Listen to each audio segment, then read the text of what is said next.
Bonjour à tous et à toutes, j'espère que vous allez bien. Aujourd'hui, on va s'intéresser à une histoire de deux personnages qui incarnent la fête de Noël. À l'origine, on trouvait le personnage historique de Saint Nicolas, gentil, bienfaiteur, récompensant les enfants sages, par de petits cadeaux et quelques friandises, associés au méchant Père Fouettard. Puis en 1821 apparaît le Père Noël, aux États-Unis, puis à la Seconde Guerre mondiale en France. Vous voulez en connaître plus sur ces deux personnages? Venez avec moi.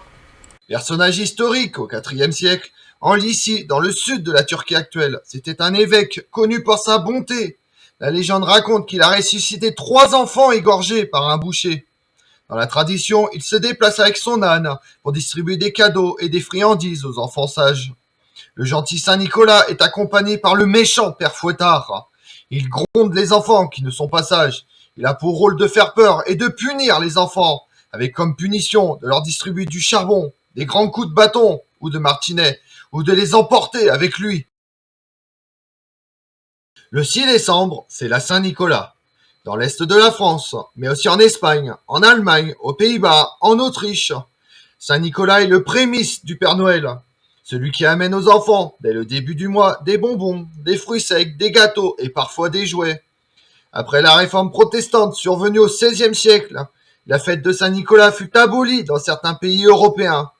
Les Pays-Bas conservent cependant cette ancienne coutume catholique.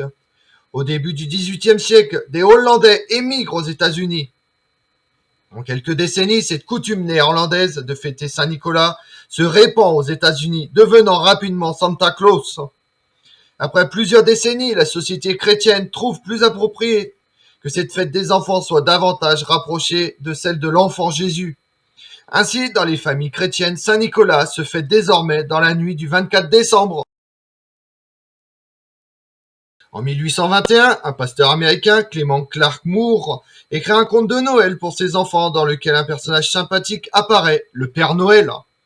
Dans son traîneau, tiré par 8 rennes, il le fait envelopper, jovial et souriant, remplaçant la mitre de Saint-Nicolas par un bonnet, sa crosse par un sucre d'orge, et l'âne par 8 rennes.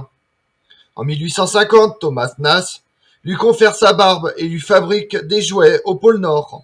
À l'origine, le Père Noël est de couleur verte. Il faut attendre 1931 pour que Coca-Cola incite Santa Claus à reprendre des forces pendant sa tournée en buvant du soda, vêtu aux couleurs de la célèbre boisson rouge et blanc.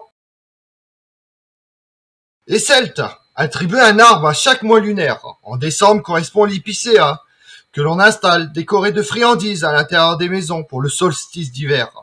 L'usage du sapin s'est très vite imposé pour symboliser la croix du Christ, toujours vert. Il est aussi signe d'immortalité. Placé sur le parvis de l'église, il était décoré essentiellement de pommes. Le premier sapin de Noël, apparu en Alsace en 1521, fut garni de bougies et de pommes rouges pour célébrer à la fois la naissance du Christ et d'Adam et Ève, fêté le 24 décembre. C'est en 1738 que Marie Lisinska, épouse de Louis XV, roi de France, aurait installé le premier sapin de Noël dans le château de Versailles.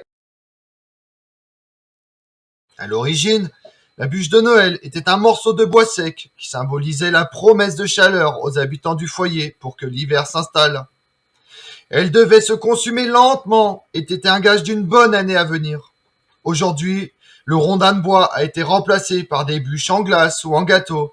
Elle est devenue le dessert incontournable des fêtes de Noël et toutes les saveurs sont permises, aussi bien chocolat, mangue, vanille, chocolat vanille, etc. Comme on l'a vu, à travers l'histoire, les célébrations de Noël ont évolué, tout comme son représentant, que ce soit Saint-Nicolas ou le Père Noël. À notre époque, le Père Noël vit en Laponie, située en Finlande. Ce soir, Noël se prépare, on fait la fête du réveillon du 24 décembre, les lutins s'activent et les enfants, déjà tout excités, en rêvant aux cadeaux sous le sapin. Terminons cette vidéo avec quelques dictons. Noël au balcon, Pâques au tison, ou encore Neige en novembre, Noël à décembre. Je vous remercie d'avoir suivi cette vidéo en ma compagnie. Si vous voulez connaître mes autres vidéos, retrouvez-moi sur ma chaîne YouTube Tout sur l'Histoire avec Damien. Et sur les réseaux sociaux, Twitter et Instagram, Histoire Damien. Et pensez à liker, commenter et vous abonner.